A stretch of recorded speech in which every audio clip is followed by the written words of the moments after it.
local, breaking news. This is WYFF News 4 at 6 in high definition. All right, first tonight, Greenville police have released new information about a man killed inside his home. Tonight, we know how the man died. WYFF News 4's Gabrielle Komorowski is here. And Gabby, we're also learning more about this man's background, right? That's right, Michael and Carol. Greenville police are not saying much about the death of 39-year-old Michael Shuden, but we've learned he has a criminal record.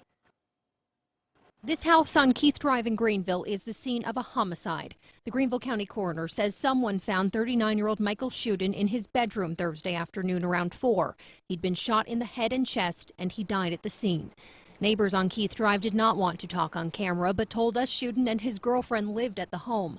Police say a woman made the 911 call, but released few other details. We did interview other people in the neighborhood to see if they had heard anything. No one had heard any gunshots or anything like that. WYFF News 4 has learned Shuden has an extensive criminal history and was facing multiple charges, including attempted murder, criminal domestic violence of a high and aggravated nature, and possession of a weapon during a violent crime for an incident that happened back in October of 2013.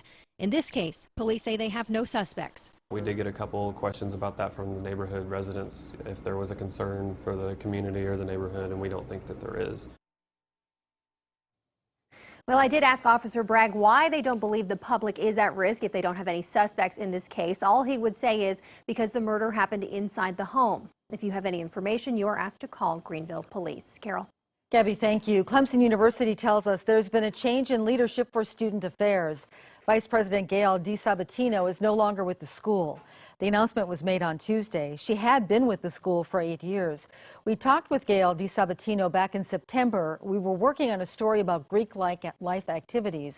This was after the death of Tucker Hips. At that time, all fraternity initiation activities had been suspended. Tucker was with his fraternity brothers on an early morning run back on September 22nd. The Oconee County Sheriff's Office is still investigating what happened to him. His body was found under the Highway 93 bridge over Lake Hartwell. In late November, Crime Stoppers began offering a reward for information about Tucker's death. Crime Stoppers says they've received at least 9 tips. The number to call is 1-888-CRIME-SC.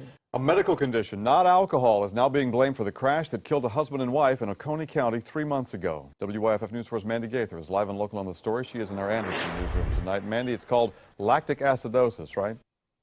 Right, and the solicitor says it caused Drew Green to act like he was intoxicated, but she says test results now show that was not the case. Now, in fact, she says those results just back show Green did not have any alcohol or drugs in his system when his truck crashed into the car carrying Josh and Michelle Silvers at the intersection of US 76 and Sheep Farm Road in Oconee County 3 months ago. Beer cans were found in Green's truck, and he was reportedly incoherent at the scene. But felony DUI charges have now been dropped against Green. Josh's mother lives in North Carolina, and by phone just a short time ago, she told me she's not happy. Counseling, grief loss classes. I've cried all day. It's just like I can't. I just thought it was an open and shut case, And for them I feel like now it was just like they was a piece of trash someone threw out and someone run over.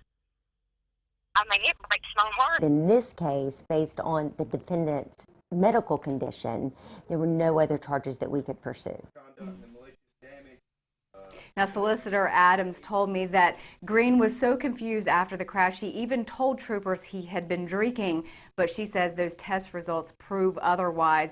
Green's attorney told me that his client did not know about this condition and has chosen not to drive until he understands what medically is going on. He says Green's lactic acid levels were 7 to 8 times higher than a standard range, and he says this is a massive weight off Green's shoulders when it comes to understanding what happened. Green's attorney also says his client has no recollection of anything that night. Mandy Gaither, WYFF News 4 live in the Anderson newsroom. Mandy, thank you. The U.S. job market is marking its biggest gain in nearly 3 years. Employers added over 300,000 jobs last month, while the unemployment rate held steady at 5.8%. Nicole Killian is live in Washington with White House reaction to those numbers. Nicole? Well, Carol, President Obama says the latest job numbers prove that the U.S. economy is making solid gains and urged Congress to do its part to keep it going. We've got an opportunity to keep up this progress if Congress is willing to keep our government open, avoid self-inflicted wounds. The Labor Department says that employers added 321,000 jobs in November. It's the 10th straight month of gains above 200,000, which means 2014 is on track to be the best year for hiring since 1999. The strong jobs report also drove up stocks, and by midday, the Dow came close to reaching a record high of 18,000. Economists expect the economy to keep growing into 2015 and predict that the Fed may raise interest rates by the middle of next year. Live in Washington, Nicole Killian, WYFF News 4. Nicole, do we know what industries are seeing a surge in hiring? Well, the bulk of job gains were concentrated in areas like retail, temporary services, transportation, also warehousing. Economists say that those increases likely reflect seasonal hiring for this holiday season. Carol? Nicole, thank you. Today's jobs report also raised hopes that Americans' pay might finally be starting to increase. The average hourly wage rose 9 cents in November to $24.66. That's the biggest gain in 17 months. All right, we have a look here at what could be a new look for downtown Greenville, and it's going to replace that. That's the old Greenville News building, 4 acres of a plot of land there. It's iconic. If you've lived in this area for any time at all, you know it well. But that building and the plot of land underneath it are being sold, in fact, under contract right now to a firm in Dallas. And today, look behind me here, we've got to look at what the property could look like if City Fathers approve. This is behind me. We're going to take a closer look. It's 5 buildings. You kind of need a cheat sheet. To give you an orientation here, first of all, this is Main Street here. You'll have the Peace Center just above it here, of course.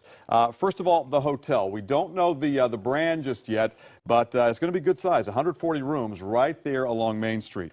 Over to the left on the rendering here, condominiums, 16 luxury condos, and we mean luxury here. We're talking about 2,200 square feet. You get a private elevator from your private garage into your condominium. Down below here, apartments, and plenty of them, with retail below, 225 units right there along Fall Street. Again, retail of all kinds. And just next to it here, if you want to live, work, and play in downtown, you can do it on this 1 4-acre plot of land. Office space, 4 stories worth of office space here. And it's interesting, right here, something downtown Greenville, something the whole area doesn't have, a dine-in movie theater with a fitness center too. So you can go to the movies, you can eat movie popcorn, and you can work it all off there in one spot. And then all of this is a huge promenade here, and you can't really see probably unless you have an enormous TV. Fireplace, water feature, all that absolutely free of charge, just sort of walking you through this, what's going to be a development that's going to replace the old Greenville News building. Now, for a closer look at the renderings, you'll find it right there in the palm of your hand. It's easy. Just check out the WYFF News 4 mobile app. You'll find a lot more on how developers are planning to fill up that space if it's all approved. Carol? Thank you, Michael. Chief Meteorologist John Cessarich joins us now. Tomorrow is the Poinsettia Christmas Parade in Greenville. And, John, you know a lot of parade goers want to know, what's the weather going to be like? Putting so much pressure on me. Yeah. That's my job, That's right? your job. Thanks, Carol. Well, I'm going to get to that forecast in just a second. But first, Carol, take a look at this. Some of the towns this evening are having their Christmas tree lighting. One in Lawrence actually started, the event started at 5:30 this evening. Just cloudy skies and temperatures holding steady in the upper 40s as we go through this evening. Maybe a couple of sprinkles, but really overall, no big deal. In Malden, the Christmas tree lighting this evening, also cloudy skies, maybe a couple of sprinkles, but I think the rain's going to hold off until well after midnight tonight, so that's certainly good news. And it's going to be cloudy and cool also in Anderson for the Christmas tree lighting, and same story for you folks in Inman, the Christmas tree lighting this evening.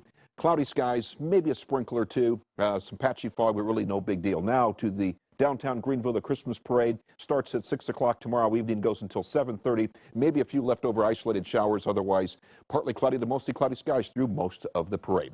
Well, it looks like a 50-50 weekend. I'll explain what that means a little bit later on.